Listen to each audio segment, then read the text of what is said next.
Untuk Ya. membiayai semua kegiatan itu dapat dari mana uangnya, Pak? Waktu itu dari YLBHI dan Kadin. Jadi ada dana untuk itu. Ya, Karena ya. saya yakin sekarang ini informasi yang kami terima, Pak Artijo itu nggak punya mobil, rumahnya susah, bahkan ke sini itu rumah ngontrak. Iya, waktu itu ya. Iya, waktu itu dari Kadin ya. Dari Ya, Kadin. ya, dari Kadin. Semua aktivitas dibiayai oleh Dari Kadin, terutama dari YLBHI sebetulnya ya. Dari YLBHI. Yang betul itu Pak Artijo ini punya duit apa enggak sih? Karena informasinya Pak Artijo itu punya uang 5 miliar. Di mana itu? Pernah saya dihubungi itu, Pak, dimasukkan di satu majalah, tidak sebut-sebutkan masalahnya. Waktu itu saya ingat betul bapaknya siapa itu yang saya kenal betul itu. Bapak itu. Waktu dia di kantor kepresidenan itu. Ya betul.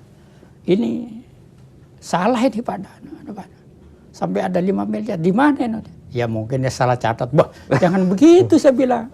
Ini keluarga saya di Madura ini banyak minta sumbangan. Ini jangan begitu Pak, jangan bercanda. Disangkanya saya dari mana, jadi orang terkejut juga. Lalu saya juga dicandai juga oleh pimpinan waktu itu, Pak Bakir juga begitu. Di mana kok lebih tinggi daripada hakim agung yang senior yang lain. Wah, ini dari mana ini ngaco-ngaco. Katanya setelah di situ ya keliru itu pakai catatan Pak, ya jangan gitu.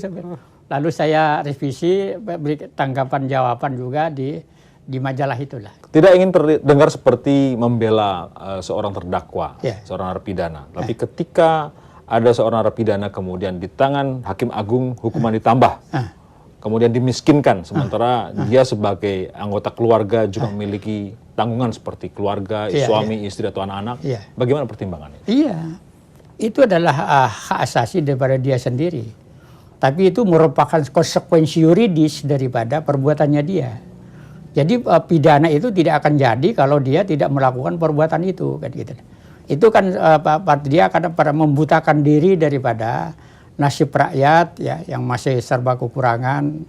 Itu adalah uang negara yang diambil gitulah. Dia mempergunakan fasilitasnya yang seharusnya diamanah untuk melaksanakan, untuk memamurkan rakyat, tapi dia justru memperkaya diri sendiri. Itu saya kira yang harus dipahami ya, karena kejahatan-kejahatan luar biasa itu dampaknya luar biasa, dan tidak ada dalam sejarah perjalanan negara itu negara yang kuat kalau sudah korupsinya itu berurat berakar. Tidak ada. Itu biasanya remuk itu negara itu. Tapi walaupun demikian kita belum beranjak ke posisi yang lebih tinggi untuk indeks korupsi. Walaupun hukuman di situ ada Pak Artijo yang begitu keras, ada hakim agung yang terlihat integritas tinggi.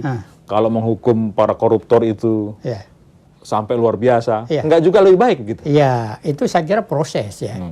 Karena korupsi itu kan kualifikasinya korupsi yang extraordinary crime. Itu kualifikasinya sistemik dan meluas. Sistemik itu artinya ada dalam sistem. Sistem politik di negara kita ini ya, untuk menjadi pejabat, untuk menjadi gubernur, bupati, itu kan biayanya tinggi, mahal gitu. Itu saya kira juga menjadi pemicu mengapa banyak di Republik ini juga korupsi yang berkualifikasi korupsi politik. Itulah yang menjadikan korupsi di negara kita itu menjadi kejahatan yang luar biasa. Sebenarnya kalau di luar negeri kan banyak korupsi itu tidak dikualifikasikan sebagai extraordinary crime, tidak. Karena itu tidak sistemik, ya, tidak masuk dalam sistem, ya. Gitu. Dan tidak meluas. Gitu. Pak Artijo pada dengar nggak bahwa kalau mereka yang kena kasus korupsi, kemudian ingin kasasi, setelah masuk didaftarkan di Mahkamah Agung, tahu majelis hakimnya ada Pak Artijo, mereka mencabut itu. Ya banyak. Banyak itu. Banyak ya? Ya banyak. Tahu, ya? Banyak itu. Yang ngirim surat supaya tidak ditangani saya kan juga ada. Tapi itu kan tidak boleh begitu-begitu. Ya, jadi hakim itu memang menerima konsekuensi bahwa dia ini harus lebih asosial, pergaulannya terbatas, karena itu akan mengundang kecurigaan bagi publik.